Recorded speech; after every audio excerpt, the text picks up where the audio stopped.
हाँ, तो कहाँ तक हम लोग पढ़ चुके हैं? हम लोग कहाँ तक पढ़ चुके हैं? परसेंटेज हमने पढ़ डाला है, परसेंटेज हमने पढ़ डाला है। इस वीडियो में हम जेईई और नीट के सारे क्वेश्चन डिस्कस करेंगे, ठीक। तो जिन्होंने भी पहली वीडियोस नहीं देखी हैं परसेंटेज की, वो पिछली वाली वीडियो देख लें, जाके सीरीज़ में चले जाएं, सीरीज़ को फॉलो करें।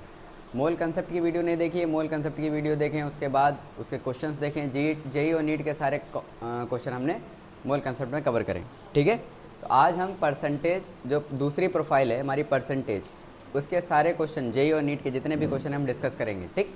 चलिए, सबसे पहला सवाल। और हाँ, अगर आपको ये शीट चाहिए, जो जिस शीट से हम लगवा रहे हैं वो शीट चाहिए, तो आप शाहज़ेब एकेडमी टेलीग्राम हैंडल पे जाएंगे, शाहज़ेब एकेडमी पे, वहाँ पे आपको मिल जाएगी।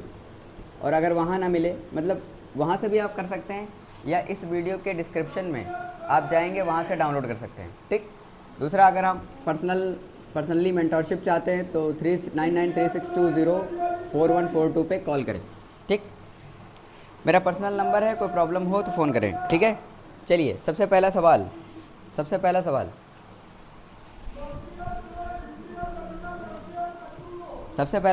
ठीक। सबसे पहला सवाल कह रहा है कि देखिए, पढ़िए। सबसे पहला सवाल, the average molar mass is इतना, the ratio of chlorine and chlorine naturally occurring is, मतलब the average mass of chlorine is. अच्छा, एवरेज मास दे रखा है, क्या दे रखा है? एवरेज मास 35.5 ग्राम पर मोल दे रखा है, ठीक है। जेईई का सवाल है, बिल्कुल लल्लू सवाल है, हलवा सवाल है। इधर देखिए, जेईई का सवाल है 2020 का, ठीक, बिल्कुल हलवा सवाल। The ratio of chlorine 35 and chlorine 37, chlorine 35 और क्लोरीन 37 का नेचर में कितना कितना पाया जा रहा होगा, उसका रेशियो बताइए। कुछ समझ में आ गया? कुछ नहीं, बिल्कुल हलवा सवाल, नकली सवाल। अच्छा, ध्यान समझें, इसको x मान लें, इसको 100 माइनस x मान लें, ठीक। तो आप इसको लिखोगे 35x, 35 इसका वेट हो गया, इसका परसेंटेज हो गया x, प्लस इसका वेट हो गया 37 इंटू इसका परसेंटेज हो गया 100 माइनस x, हाँ कि ना, अपॉन 100। क्या यही एवरेज होता है? हाँ कि ना। एवरेज क्या होता है? वेट इंटू उसका परसेंटेज प्लस दूसरे का वेट, उसका परसेंटेज बटे 100, ठीक है। इसको सॉल्व करें तो ये आ जाएगा आपका 35500, ये आ जाएगा आपका 35x प्लस 3700 माइनस 37x, तो यहाँ पे आ जाएगा -2x, और ये इधर आ जाएगा माइनस, यहाँ पे हाँ 3550, सॉरी, हाँ ये इधर आ जाएगा 37 माइनस कितना आ जाएगा, 150, कितना 150, ये इधर आएगा तो माइनस का 150, माइनस ने माइनस को मार दिया, x बराबर आ गया 75, कितना आ गया 75। तो ये 75% आ गया और ये 25% आ गया। बोलो, समझ में आ गया? ये कितना आ गया 75% और ये 25%। तो भैया आंसर क्या हो जाएगा? आंसर हो जाएगा ये बटे ये, मतलब क्लोरीन 35 इस टू क्लोरीन 37 कितना है, वो है आपका 3:1। कितना हो जाएगा? 3:1। कोई दिक्कत वाली बात नहीं।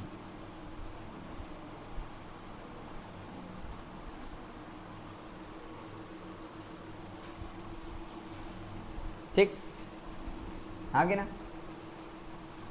नहीं ये 3/4 है और वो 1/4, वो 3/4 और ये 1/4, ठीक, हाँ कि ना। तो आपका कितना आंसर आने वाला है? 3:1, तो इसका आंसर आ जाएगा 3:1। कोई दिक्कत वाली बात नहीं, सिंपल सवाल, नकली सवाल, ठीक। एक्चुअल में क्लास 9th की एनसीईआरटी बुक से है, ठीक, क्लास 9th की एनसीईआरटी बुक में है ये क्वेश्चन, इतना। उसके बाद परसेंटेज निकालवाने के बाद इन्होंने बस रेशियो अलग करा है, पूछा है बस, और उन्होंने जेईई का बना दिया। वैसे ये क्लास 9th की बुक में है, ठीक। चलिए, अगला सवाल नीट का ही है। कहाँ का है? AIPMT 2007, AIPMT 2007। इसको नोट कर लें, इसको नोट करें, चलें, घबराएं नहीं, शर्माएं नहीं। पहला क्वेश्चन बिल्कुल हलवा सवाल, एवरेज एटॉमिक वेट और परसेंटेज दिया हुआ, ठीक, लिख लिया, हटा दें। चलिए लिखिए, फटाक से लिख लीजिए, ठीक है, हो गया।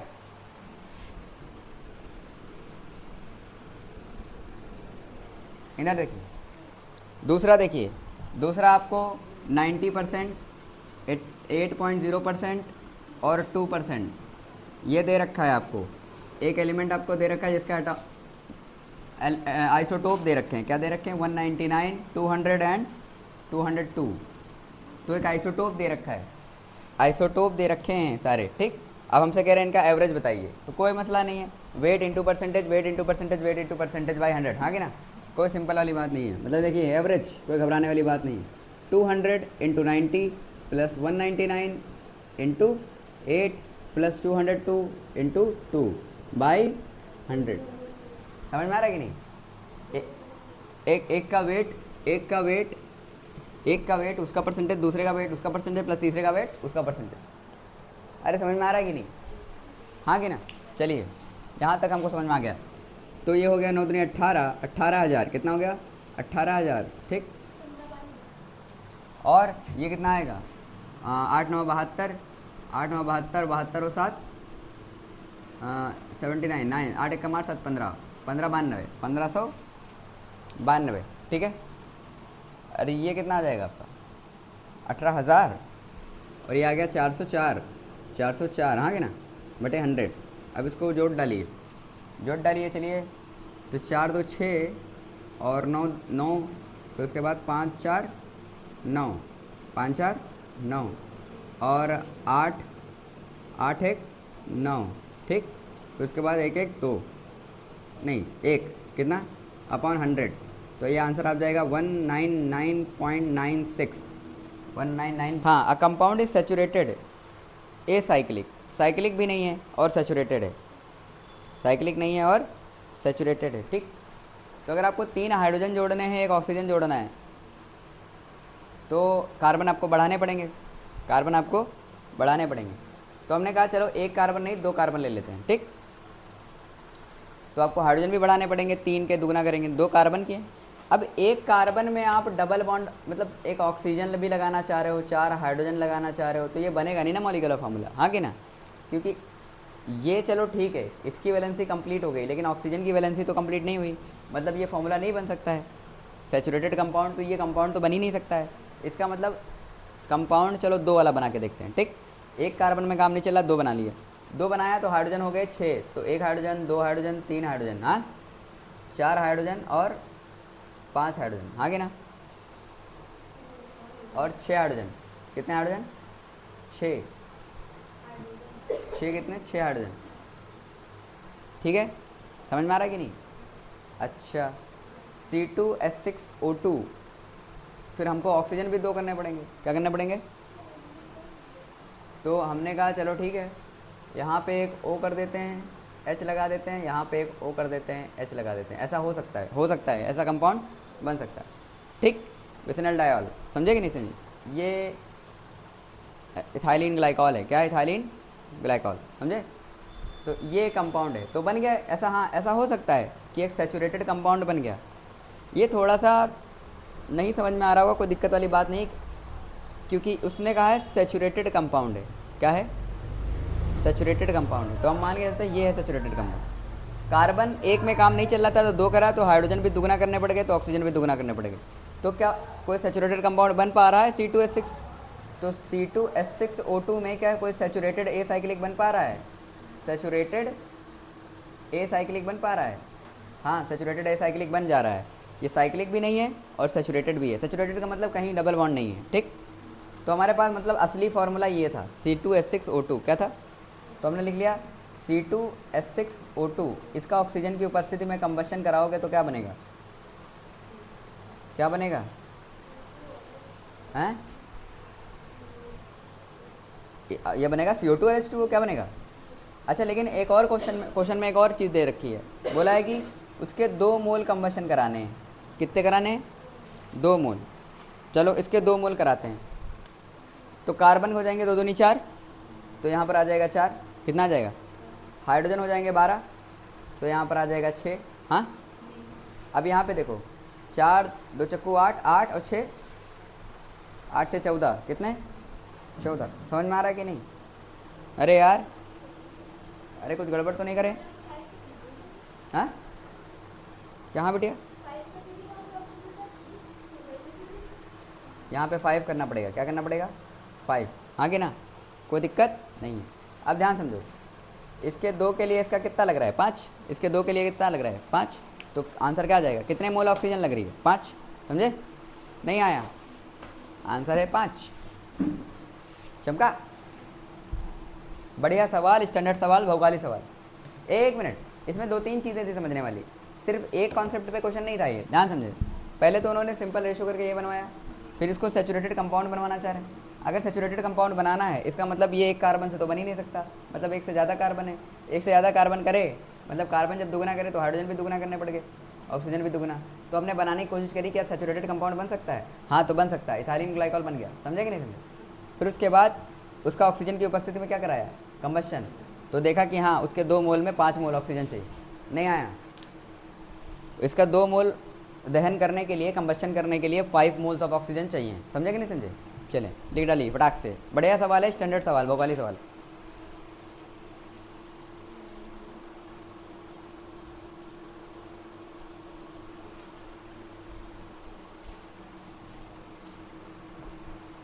चलें, लिख डालिए।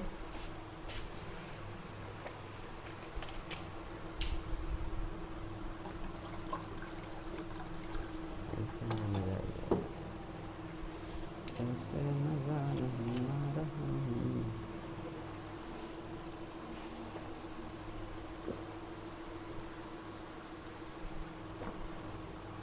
बहुत बढ़िया, अच्छा लगा आपसे मिलके। इधर देखिए, हो गया? अच्छा, चलिए अगला सवाल। ये स्टैंडर्ड बढ़िया सवाल है, भौगोलिक सवाल, ठीक, बहुत बढ़िया, शानदार।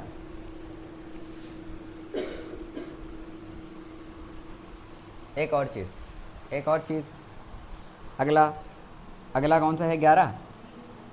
कह रहा है एम्पिरिकल फार्मूला इतना है, वेपर डेंसिटी इतनी है, तो मॉलिक्यूलर फार्मूला बताइए। अरे यार बेकार सवाल। देखो अंदर एम्पिरिकल फार्मूला आपका कितना है, CH2O, वेपर डेंसिटी कितनी है 45, नहीं आया तो ख़त्म हो गया ना सवाल, हाँ कि ना? कर डालेंगे। इसका मॉलिक्यूलर फार्मूला बनाना है, एम्पिरिकल फार्मूला दिया है, वेपर डेंसिटी दी है, मॉलिक्यूलर फार्मूला बनाना है, बना लेंगे, नहीं बनेगा? चलिए, बहुत बेकार सवाल, चलिए करिए फटाक से, घबराइए नहीं। देखिए इसका एम्पिरिकल वेट कितना आएगा, 12 और 2 14, 14 16 30, कितना आएगा 30, कोई दिक्कत वाली बात नहीं। मोलर वेट कितना आएगा, मोलर वेट आएगा 2Vd, कितना आएगा, मतलब 2 × 45 मतलब 90, हाँ कि ना सर? 90/30 कितना होता है 3, ये 3 नंबर ही तो इसमें मल्टीप्लाई करना है, C3H6O3 बन गया। अरे मोलर वेट बटे एम्पिरिकल वेट करोगे, एक नंबर मिलेगा, वही नंबर कहाँ मल्टीप्लाई करना है, एम्पिरिकल फार्मूला में, समझे कि नहीं समझे? बन जाएगा, बिल्कुल सिंपल सवाल, ठीक। चलें अगला, choose the formula of the compound from the element given below. हाँ, करेक्ट फॉर्मूला बताना है। कौन सा फॉर्मूला बताना है? इनकरेक्ट फॉर्मूला बताना है। चलें, कौन सा फॉर्मूला गलत है, H2O3 गलत है, या H2Cl3 गलत है, या फिर H2SO4 का होल थ्राइस ये गलत है, या XPO3 गलत है? भैया मुन्ना चुल्लू, XPO4 कौन सा गलत है? इसमें एक गलत है, चलिए घबराइए नहीं, हो गया। इधर देखो, समझ में आ गया ये? अच्छा देखो, इसके हिसाब से X की 3 होनी चाहिए, हाँ, और ऑक्सीजन की 2, ठीक। इसके हिसाब से X की 3 होनी चाहिए, पर क्लोरीन की तो 2 नहीं होती ना, तो ये फॉर्मूले में थोड़ा मसला फंस रहा है, ठीक। यहाँ पे X की 3 और सल्फेट की 2, ये तो सही बैठ रहा है। यहाँ पर X की फॉस्फेट की होती है -3 और X की हो जाएगी +3, तभी तो कट के ऐसा बनेगा, मतलब X3, हाँ, X+3, मतलब ये वाला सही नहीं बैठ रहा था, बाकी सब सही है। बाकी सब समझ में आ रहा कि नहीं? ये जेई का सवाल है, कहाँ का सवाल है? जेई का, समझे? अरे यार कुछ तो अरे यार समझ में आ रहा है? नकली सवाल पूछ लिया। चलो अगला क्वेश्चन पढ़िए। वेपर डेंसिटी आपको क्या दे रखा है? वेपर डेंसिटी और मॉलिक्यूलर मास पूछा है, तो 2Vd क्या हो जाएगा? मॉलिक्यूलर वेट क्या होता है? 2Vd। अच्छा, vapour density of a gas A is 4 times that of B. हाँ, एक मिनट, ये लिख लिया, लिख लो फटाक से, बिल्कुल नकली सवाल हो गया।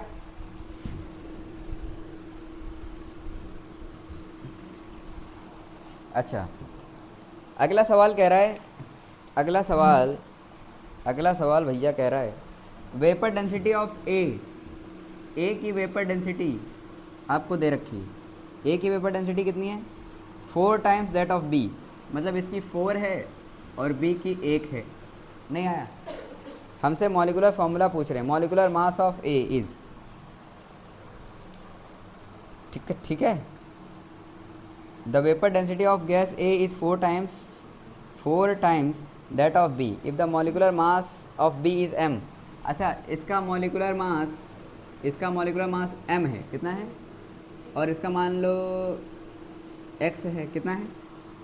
तो a का बताना है हमको। क्या बताना है? a का। ठीक है, कोई दिक्कत वाली बात नहीं। अच्छा, तो मॉलिकुलर मास a का अपॉन मॉलिकुलर मास b का is equals to 2 times V of a upon 2 times V of b। ठीक है, 2 ने 2 को मार दिया। वी ऑफ a कितना है? 4। कितना है? अरे यार हाँ ना तो बोलो। और वी ऑफ b कितना है? 1। तो molar mass of a upon molar mass of b is equals to 4/1। अच्छा, ये चीज़ मास कितना है? b, ये किसके बराबर है? मोलर मास b का किसके बराबर है? m के बराबर। तो molar mass of a upon m is equals to 4/1, मतलब मोलर मास ऑफ a आ गया 4m। कितना आ गया? 4 गुना। तो भैया जिसकी वेपर डेंसिटी 4 गुना है, मोलर मास भी 4 गुना होगा कि नहीं होगा? कोई दिक्कत वाली बात नहीं, समझे?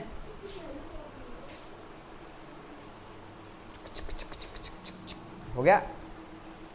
अरे समझ में आया कुछ? सिंपल। चलिए, हो गया? अच्छा लगा? नहीं आया? समझ में आ रहा है? अच्छा, अगला सवाल कह रहा है the gaseous compound nitrogen and hydrogen containing 12% by mass by hydrogen, the density of the compound relative to hydrogen is 16, the molecular formula of the compound. चलें, अ गैसियस कंपाउंड नाइट्रोजन और हाइड्रोजन है, उसमें क्या है? हटा दें इसको। चलिए इधर देखिए, अगला क्वेश्चन अपने आप ट्राई करिए फटाक से। चलिए देखें क्वेश्चन क्या कह रहा है, मैं बता देता हूँ। कह रहा है एक कंपाउंड है जिसमें नाइट्रोजन और हाइड्रोजन है। A gaseous compound of nitrogen and hydrogen contains 12.5% by mass hydrogen, मतलब हाइड्रोजन कितना है? 12.5%। नहीं आया? मतलब ये 77.5% हुआ कि नहीं? 87.5%। ये कितना हो गया? 87.5%। अरे सही कर रहा हूँ? अरे गलत तो नहीं कर रहा हूँ? ठीक है। अच्छा, हमसे कह रहा है the density of the compound relative to hydrogen. अरे density of compound relative to hydrogen का मतलब है रिलेटिव डेंसिटी, हाइड्रोजन के रेस्पेक्ट में, मतलब वेपर डेंसिटी की बात कर रहा है ये। नहीं आया? वेपर डेंसिटी का मतलब होता है density of compound relative to hydrogen. जब किसी चीज़ की, एक सेकंड ना,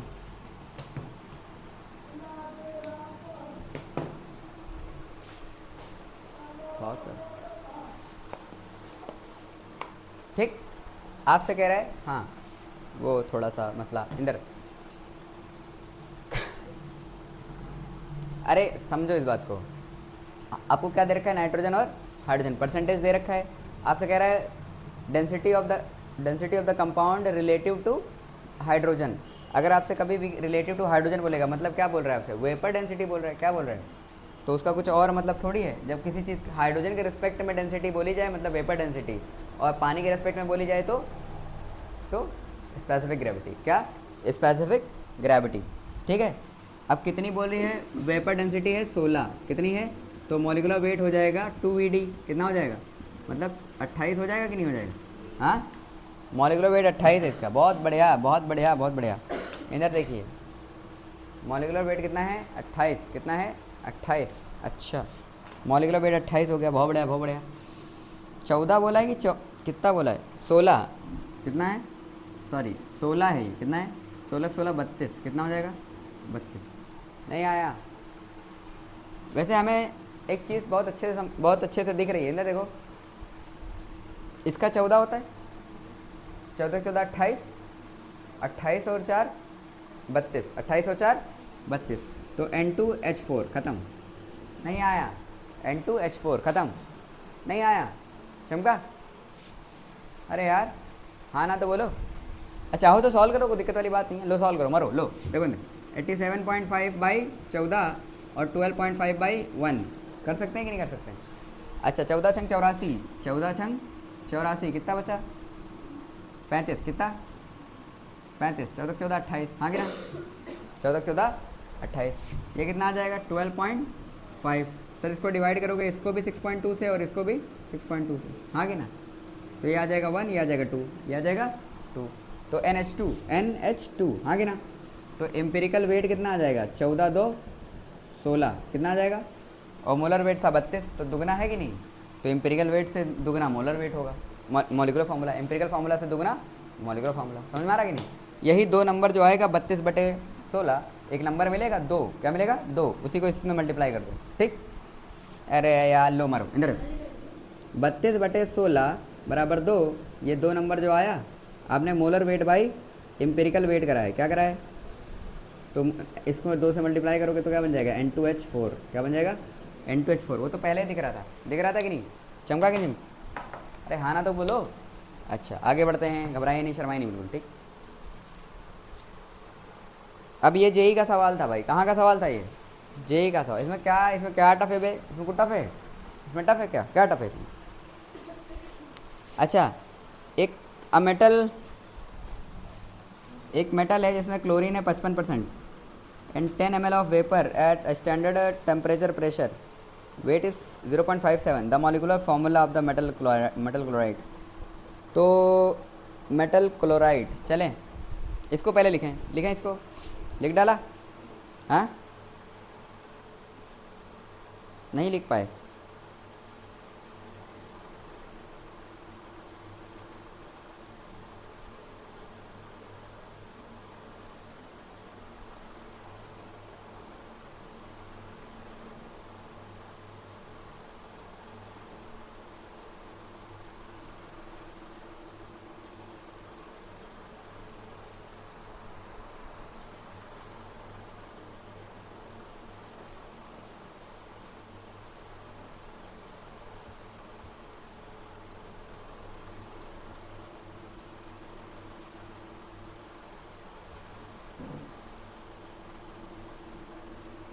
हो गया? हाँ लिख लिया? अरे इसमें क्या है यार, इतना टाइम लगा रहे हो? इधर हटा दें। अच्छा हमसे क्या कह रहा था? चलें अगला क्वेश्चन देखें फटाक से। चलें क्वेश्चन नंबर 15। अब metal chloride contains 50% by chlorine. अच्छा एक मेटल क्लोराइड है, चलो लिख लिया मेटल क्लोराइड। जो बोलता जा रहा लिखते जा रहे हैं। मेटल क्लोराइड है contain 50% of chlorine by wait, मतलब उसमें 55% क्या है? Chlorine. 100 ml vapour of metal chloride. अगर हम 100 ml वेपर लें, क्या लें? इस मेटल क्लोराइड की वेपर लें, इस मेटल क्लोराइड की वेपर लें, क्या लें? तो वो हो जाती हैं स्टैंडर्ड टेम्परेचर प्रेशर पर, हाँ है ना? हो जाती हैं 0.57 ग्राम। कितनी हो जाती हैं? तो मॉलिकुलर फार्मूला बताइए, मेटल क्लोराइड का मॉलिकुलर फार्मूला बताइए। जेई का सवाल है ये, बहुत स्टैंडर्ड सवाल है। अच्छा एक सेकंड, कब का है ये? एक सेकंड, 2023। कब का है? 2023। अच्छा तो हमसे मॉलिकुलर फार्मूला पूछा गया है। क्या पूछा गया है? Molecular formula. कैसे करेंगे भैया? चलो मन्नो सुनो, कैसे करेंगे? मेटल क्लोराइड का परसेंटेज दे रखा है, मेटल क्लोराइड में इतना परसेंटेज दे रखा है, ठीक? क्या दे रखा है? और बोल रहा है कि इतने ml हो तो इतना वेट होगा। अच्छा मतलब वेट दे रखा है और स्टैंडर्ड टेम्परेचर प्रेशर में वॉल्यूम दे रखा है। तो इससे हमें उसका एक्चुअल वेट पता चले, मॉलिक्यूलर वेट पता चल जाएगा। क्या पता चल जाएगा? Molecular weight. और मॉलिक्यूलर वेट से मेटल क्लोराइड का क्लोरीन का परसेंटेज पता चल जाएगा, फिर उसके मोल पता चल जाएगा। नहीं समझ में आया? बहुत शानदार सवाल है वो। देखो अंदर, पहले आप काम करो, ये वेट दे रखा है और ये आपका वॉल्यूम दे रखा है। क्या दे रखा है? स्टैंडर्ड टेम्परेचर प्रेशर पर वॉल्यूम दे रखा है, ठीक है, कोई दिक्कत वाली बात नहीं। तो आपने कहा वेट बाई मोलर वेट बराबर वी बाई 22.7, 22 समझ में आ रहा है कि नहीं? ऐसे कर सकते हो। क्या यहाँ से मॉलिकुलर वेट आ जाएगा? आएगा कि नहीं आएगा? तो वेट कितना है 0.57 और मॉलिकुलर वेट कितना है? मॉलिकुलर वेट कितना है भैया? सुनो, अच्छा वो निकालना है सर, वो निकालना है। अरे मेटल क्लोराइड का मॉलिकुलर वेट निकालना पड़ेगा कि नहीं? इसका मॉलिकुलर वेट हमें चाहिए कि नहीं चाहिए? चाहिए कि नहीं चाहिए? सन्नाटो चाहिए? अच्छा, नहीं आया? ये समझ में आ रहा है? अच्छा, वॉल्यूम कितना दे रखा है सन्नाटे? 100 ml।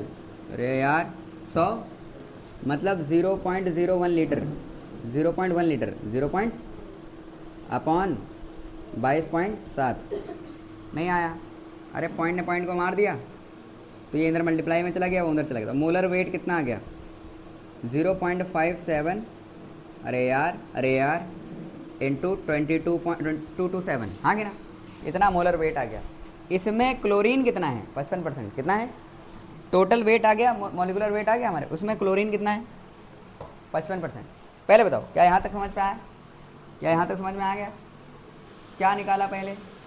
मॉलिक्यूल का वेट क्या निकाला? Molecular weight. समझे कि नहीं समझे? क्योंकि वो निकालेंगे तभी तो पता चलेगा कि क्लोरीन का परसेंटेज कितना है उसमें, क्लोरीन का मतलब वेट कितना है, आगे ना? तो चलो ये निकाल लिया, ये निकल आया आपके पास, ठीक है भैया। मुन्ना चिल्लू मुन्नू, पहले मॉलिकुलर वेट निकालना पड़ेगा किसका? कंपाउंड का, उसमें परसेंटेज दी हुई है। नहीं आया? अब अगर आपको क्लोरीन के मोल पूछे गए हैं तो क्लोरीन के मोल के लिए आप क्या लिखोगे? क्लोरीन के मोल के लिए क्लोरीन का वेट लिखोगे और उसका मोलर वेट लिखोगे कि नहीं? हमें ये चाहिए, क्लोरीन का वेट 35.5 होता है, पर ये हमें नहीं पता। ये हमें निकालने को बोला गया है, ये हमें पता होता है, पर ये हमें पता नहीं है। तो वेट कितना है क्लोरीन का ये हमें पता, उसका परसेंटेज पता है। क्या पता है? तो बताओ, आपको वेट ऑफ क्लोरीन कैसे लिखते हो? परसेंटेज ऑफ क्लोरीन कैसे लिखोगे? Weight of chlorine upon total weight लिखोगे मॉलिक्यूल का, मॉलिक्यूल का वेट, हाँ मॉलिक्यूल का वेट, मॉलिक्यूल का वेट इंटू 100 लिखोगे कि नहीं लिखोगे? भैया आपको मोल निकालने हैं। क्या निकालने हैं? क्लोरीन के कितने मोल हैं। मॉलिकुलर फार्मूला बनाने के लिए आपको कुछ लिखना पड़ेगा, MClX टाइप कुछ लिखना पड़ेगा। तो कितने मोल हैं यहीं से तो पता चलेंगे, यहीं से तो पता चलेंगे।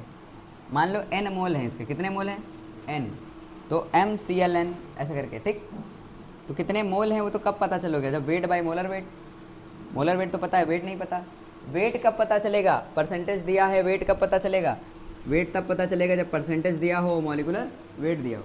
मॉलिकुलर वेट तो हमें कंपाउंड का पता नहीं, तो मॉलिकुलर वेट के लिए पूरा इंतजाम दे रखा था। नहीं आया? दे रखा था कि नहीं? कंपाउंड का स्टैंडर्ड टेम्परेचर प्रेशर पे वेट दे रखा था। नहीं आया? समझे कि नहीं समझे? तो वहाँ से हमने मॉलिकुलर वेट निकाल लिया। क्या निकाल लिया? अब परसेंटेज कितना है भैया? 55% बराबर weight of chlorine upon molecular weight कितना आ गया हमारे पास? 0.57 इंटू 227, हाँ कि ना? कोई दिक्कत वाली बात नहीं। इंटू 100। क्या हमारे पास ये वेट आ गया? क्या हमारे पास ये वेट आ गया? ठीक।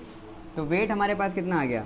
55 इंटू 0.57 इंटू 227 बाई 100 आ गया कि नहीं आ गया?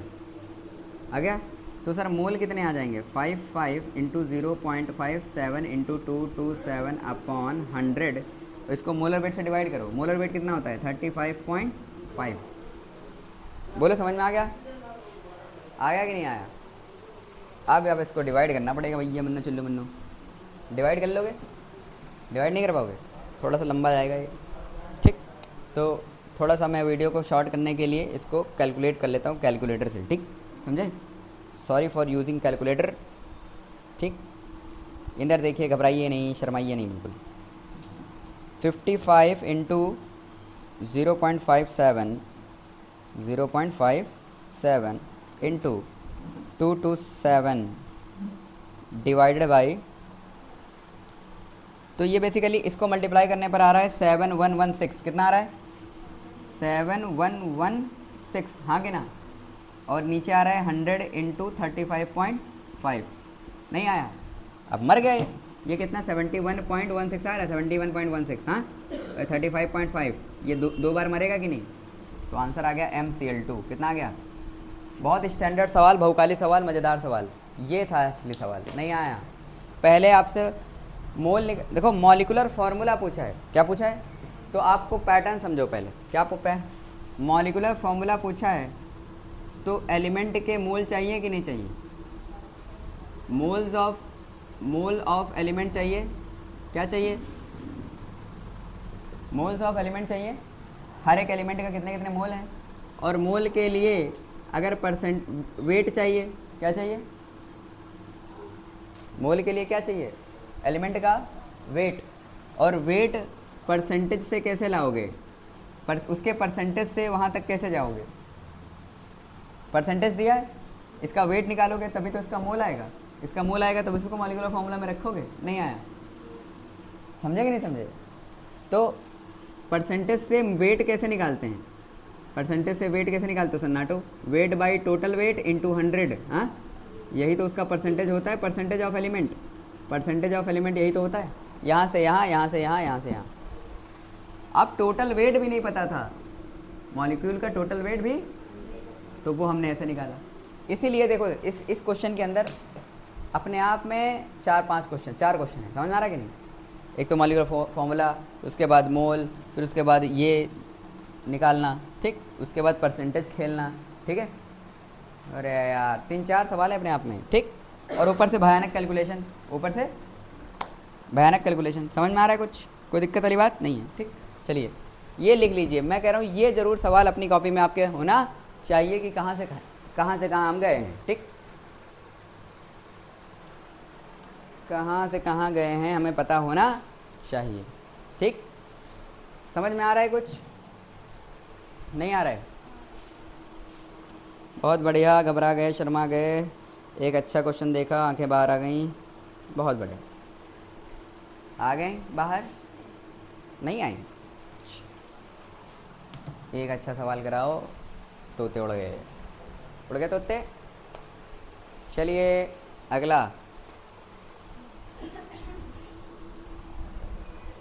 अगला सवाल।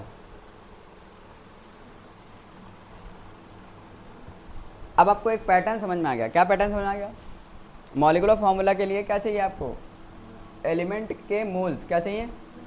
एलिमेंट के मोल के लिए आपको एलिमेंट के वेट चाहिए, तभी तो उनके मोलर वेट से डिवाइड करोगे। वेट के लिए परसेंटेज से कैसे आते हैं? Wait by total wait. Wait by total wait नहीं पता था, पर मॉलिक्यूलर वेट का इंतजाम थोड़ा बहुत दिया था, उससे पता कर लिया हमने कि टोटल वेट कितना है, ठीक।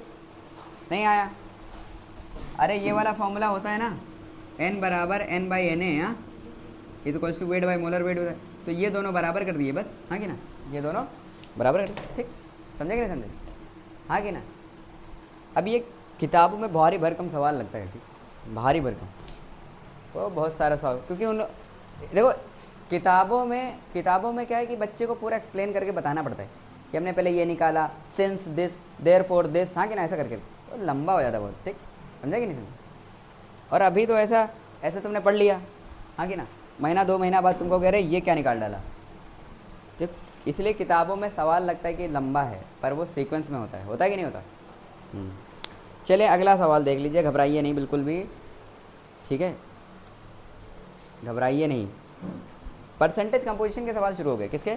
एम्पिरिकल फार्मूला के सवाल खत्म, और हमारे किसके सवाल खत्म हो गए?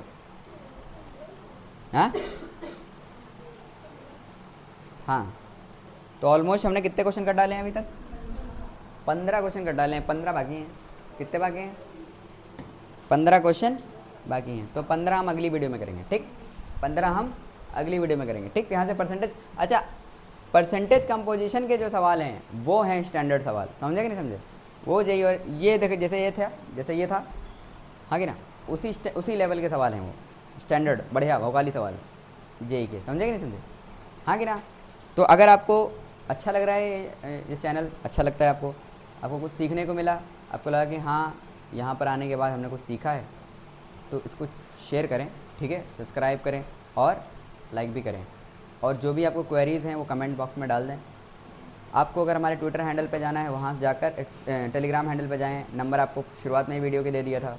दूसरी चीज़, अगर आपको सीरीज़ चाहिए, फिज़िकल केमिस्ट्री की पूरी सीरीज़ पूरी प्लेलिस्ट में पड़ी हुई है, बेसिक मैथ्स की पूरी पड़ी हुई है, और लल्लू टाइप केमिस्ट्री, सम बेसिक, बिल्कुल बेसिक्स ऑफ केमिस्ट्री, ठीक, जो 9th और 10th की बेसिक्स होती हैं, फार्मूला बनाना, फार्मूला वेट सिखाना, कैसे फार्मूले बनते हैं, ये सारी चीज़ें। मतलब जेईई और नीट की तैयारी करने से पहले आपको 4-5 वीडियो ज़रूर देख लें केमिस्ट्री की, आपका वो वहाँ से बिल्कुल मस्त तरीके समझ में आने लगेगा, ठीक। अच्छा ठीक है, तो बस आज के लिए बस इतना ही, थैंक यू।